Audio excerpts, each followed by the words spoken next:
Salut tout le monde, très content de vous retrouver aujourd'hui dans cette nouvelle vidéo.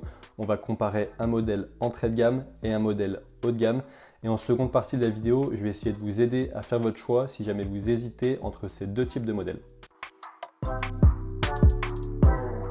Donc là, aujourd'hui, comme exemple, on va avoir le stylo X d'Adidas. Donc d'un côté, on va avoir la X Ghosted .3, donc le modèle entrée de gamme. Et de l'autre, on va avoir la X Ghosted .1, donc le modèle haut de gamme avec lacet. Pour commencer, je pense que vous le savez tous, mais la grande différence entre ces deux modèles, c'est le prix. 80 € pour les .3 et 220 € pour les .1. Donc 140 € d'écart, c'est énorme, mais du coup, qu'est-ce qui justifie ce prix? Et bien justement, ça va être les technologies utilisées sur les paires. On va avoir des technologies beaucoup plus poussées sur les modèles haut de gamme avec des vraies innovations, même si honnêtement, ces derniers temps, les modèles entrée de gamme sont de mieux en mieux, mais ça, on y reviendra après. Mais voilà, ça va être ça, les technologies qui va justifier un tel écart de prix. Parce qu'il faut savoir que quand une marque conçoit une nouvelle chaussure, elle conçoit le modèle haut de gamme. Voilà, les technologies, les innovations, tout ça, c'est pensé sur le modèle haut de gamme. Ensuite, ils adaptent le modèle milieu de gamme et le modèle entrée de gamme pour avoir une chaussure certes moins performante, mais plus accessible. Et tout ça, les marques essayent de le faire en gardant le même design. Je dis bien, elles essayent. En même temps, c'est très dur avec les technologies et tous les matériaux qui changent. Si on s'y connaît un minimum en crampons, si on s'intéresse un tout petit peu, on remarque très facilement un modèle entrée de gamme à un modèle haut de gamme. Les marques, elles essayent de garder les mêmes motifs, le même aspect global de la paire, mais les matériaux sont tellement différents que ça s'arrête là. C'est quand même deux modèles qui restent très différents. Sur l'aspect confort, sur les modèles entrée de gamme, on va avoir une empeigne beaucoup plus rigide qui prend moins bien la forme du pied, on va être moins bien maintenu, comparé à un modèle haut de gamme où là, les matériaux utilisés vont vraiment être pensés pour offrir un effet de seconde peau. On va être extrêmement bien maintenu, l'empeigne va être très souple avec des technologies qui prennent exactement la forme du pied. Donc logiquement, niveau confort, on va être beaucoup mieux dans un modèle haut de gamme, même si, comme je vous disais, honnêtement, les modèles entrée de gamme sont de plus en plus confortables.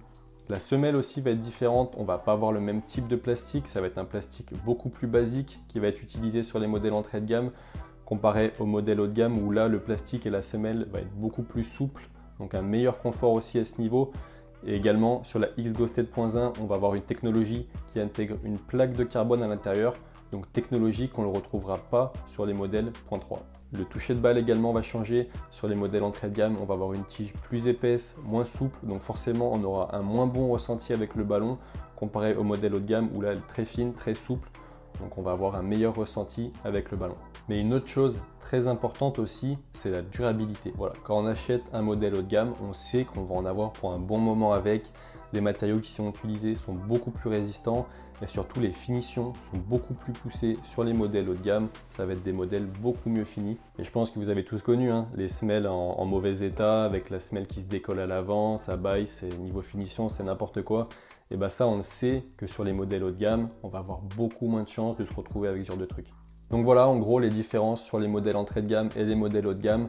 Mais dites-vous bien qu'aujourd'hui j'ai utilisé la X Ghosted comme exemple, mais c'est la même histoire pour chaque marque et pour chaque modèle. Donc maintenant, deuxième partie de la vidéo, si vous hésitez entre ces deux types de modèles, je voudrais commencer par les enfants. Voilà, si vous êtes parent et que vous hésitez à acheter une paire haut de gamme ou entrée de gamme à votre enfant, honnêtement, restez sur les paires entrée de gamme. Ça ne sert à rien de dépenser une bonne centaine d'euros dans un modèle qui va lui durer 6 mois, honnêtement, ça ne sert à rien. Restez sur les modèles entrée de gamme, ça fera largement l'affaire.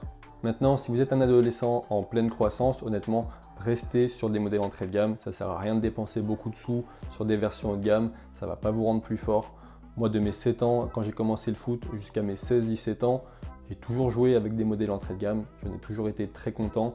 Surtout qu'en plus, maintenant, vous avez de la chance. Les modèles entrée de gamme, ils sont de mieux en mieux, donc restez là-dessus. Après, par contre, si vous commencez à avoir 15, 16, 17 ans, si votre croissance a commencé à se calmer, vous grandissez plus trop des pieds, là, ça peut être intéressant de passer sur des modèles haut de gamme.